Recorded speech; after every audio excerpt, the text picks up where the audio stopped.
కొలంబియాలో ఘోర ప్రమాదం చోటు చేసుకుంది. చిన్నపాటి విమానం కుప్పకూలి 15 మంది చనిపోయారు.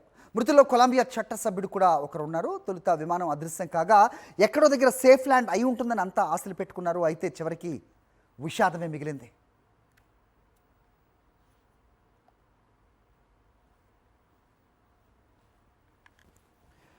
నిన్న ఉదయం 13 మంది ప్రయాణికులు 2 సిబ్బందితో విమానం కుకుటా నుంచి ఒకానాకు బయలుదేరాయి.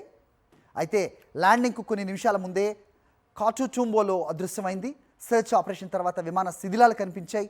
కొలంబియా వెనిజువేలా సరిహద్దు సమీపంలో విమాన శకలాలను గుర్తించారు. ఈ ఘటనలో కొలంబియన్ పార్లమెంట్ సభ్యుడితో పాటుగా అందరూ చనిపోయినట్టుగా అధికారులు తెలిపారు. ఈ ఘటనపై కొలంబియన్ ఏరోస్పేస్ ఫోర్స్ అలాగే సివిల్ ఏవియేషన్ అథారిటీ దర్యాప్తు చేపట్టింది.